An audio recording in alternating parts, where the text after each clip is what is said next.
अस्सलामुअलैकुम guys and welcome back to C plus plus programming course. तो आज की वीडियो में हम बात करेंगे कि टू डायमेंशनल अरे जो है वो क्या होती है। देन उसके बाद हम बात करेंगे कि टू डायमेंशनल अरे को हम डिक्लेयर कैसे करते हैं, फिर टू डायमेंशनल अरे को हम इनिशियलाइज कैसे करवाते हैं वैल्यूज़ के साथ। तो सबसे पहले हम बात करते हैं कि टू डायमेंशनल अरे जो है वो क्या होती है। जो टू डायमेंशनल अरे होती है उसको हम कंसीडर कर सकते हैं एज अ टेबल, जिसके अंदर जो है वो रोज़ होती हैं और कॉलम होती हैं। जैसे आप जानते हैं कि जो हम टेबल बनाते हैं उसके अंदर जो है वो एलिमेंट्स जो है वो रोज़ की फॉर्म में भी होते हैं एंड देन कॉलम्स की फॉर्म में भी जो है उसके अंदर जो है वो एंट्रीज होती हैं।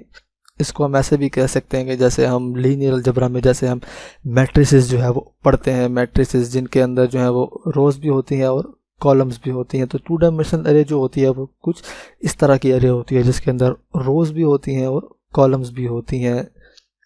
जो टू डायमेंशनल अरे का डिक्लेयर करने का तरीका है वो सेम है, बस इसके अंदर हम जो है सबसे पहले डेटा टाइप लिखते हैं, फिर अरे का नाम एंड देन यहाँ पे हम सबसे पहले हम रोज स्पेसिफाई करते हैं कि जो हमारी अरे होगी उसके अंदर रोज़ कितनी होंगी एंड देन फिर हम उसके बाद जो है वो कॉलम्स जो है वो स्पेसिफाई करते हैं कि हमारी इस अरे के अंदर जो है वो कॉलम्स कितने होंगे। तो ये एक सिंपल सी मैंने यहाँ पे जो अरे डिक्लेयर किया है कि जिसके अंदर जो है वो 4 रोज़ होंगी और 3 कॉलम्स होंगे एंड देन जो हमने टोटल एलिमेंट्स काउंट करने होंगे टू डायमेंशनल अरे के टोटल एलिमेंट्स क्या होंगे, तो हम रोज़ मल्टीप्लाई कर देंगे कॉलम्स के साथ तो हमें जो है वो टोटल एलिमेंट मिल जाएंगे। तो इस केस में हमारे पास जो है वो 12 एलिमेंट हैं।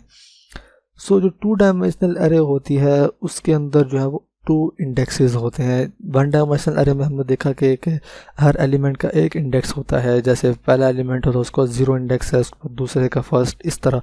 लेकिन टू डायमेंशनल अरे में हर एलिमेंट के 2 इंडेक्स होते हैं। एक इंडेक्स जो होता है उसका रो इंडेक्स होता है एंड देन दूसरा कॉलम इंडेक्स होता है। तो अगर हमने किसी भी टू डायमेंशनल अरे के एलिमेंट को एक्सेस करना है तो हम जो रो एलिमेंट और column element and then row indexes और कॉलम इंडेक्सेस को यूज़ करके हम उस स्पेसिफिक एलिमेंट को जो है वो एक्सेस करते हैं। तो जो पहला एलिमेंट होता है टू डायमेंशनल अरे के अंदर 0 रो और 0 कॉलम के, तो जो उसका इंडेक्स स्टार्ट होता है वो 0 और 0 से होता है एंड देन इसी तरह अगर हम रो के अंदर बात करें तो जो फिर दूसरा एलिमेंट होगा रो के अंदर तो उसकी जो रो होगी वो फर्स्ट ही होगी एंड देन जो उसका कॉलम होगा वो 1 होगा। इसी तरह अगर हम आगे चले जाएं तो जो 0 रो के अंदर ही तो जो रो इंडेक्स होगा वो 0 होगा, जो कॉलम इंडेक्स होगा वो जो 2 होगा। मतलब अगर यहाँ पे आगे इसी तरह जाते जाएंगे तो इसी तरह अगर 0 इंडेक्सेस की रो हम देख रहे हैं तो उसका जो कॉलम का इंडेक्स है वो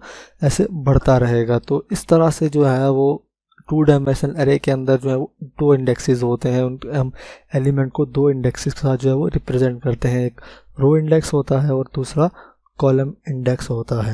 अब जो इसको इनिशियलाइज करवाने का तरीका है वो सिंपल है। सबसे पहले हम जो है वो अरे डिक्लेयर करते हैं एंड देन हम इनिशियलाइजेशन ऑपरेटर का यूज़ करके हम ब्रैकेट्स के अंदर जो है वो वैल्यू स्पेसिफाई करते हैं। फॉर एग्जांपल जो मैंने पीछे अरे डिक्लेयर की थी जिसके अंदर 4 रोज़ हैं और 3 कॉलम्स हैं, तो यहाँ पे मैंने इसको जो है वो इनिशियलाइज करवाया हुआ है। तो सबसे पहले हम यहाँ पे पहली रो की वैल्यू लिखते हैं, फिर दूसरी रो की यहाँ पे ब्रैकेट्स लगाएं या ना लगाएं दोनों का सेम ही मीनिंग होता है। अगर मैं इस ब्रैकेट को एलिमिनेट कर दूं, इस वाली को भी एंड देन यहाँ से इस वाली को हम सिर्फ सिंगल ब्रैकेट्स यूज़ करके अगर हम इसको इनिशियलाइज करवाऊँ तो तब भी जो है ये वैलिड अरे होगी। कंपाइलर खुद ही जो है वो रो के मुताबिक जो है वो इसको इंडेक्सेस जो है वो असाइन कर देगा। मतलब अगर हम ये से 2 ब्रैकेट लगाते हैं तो जो पहला एलिमेंट होगा उसको वो 0 और 0 इंडेक्स मतलब 0 column and then 0 row index जो है वो इसको असाइन कर देगा। इसी तरह ये जो अगला होगा इसको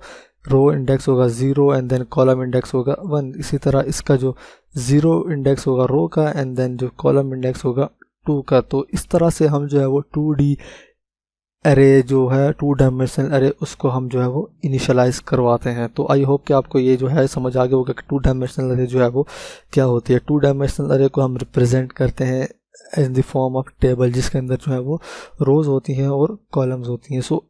नेक्स्ट वीडियो में हम देखेंगे कि हम टू डायमेंशनल अरे के जो एलिमेंट्स हैं उनको हम एक्सेस कैसे करते हैं, जैसे इंडेक्स के ज़रिए एक्सेस कैसे करते हैं, अगर हमने उनको लूप के ज़रिए एक्सेस करना है तो वो हम कैसे करते हैं। आज की वीडियो के लिए इतना ही, मिलते हैं नेक्स्ट वीडियो में, तब तक के लिए अपना ख्याल रखिए।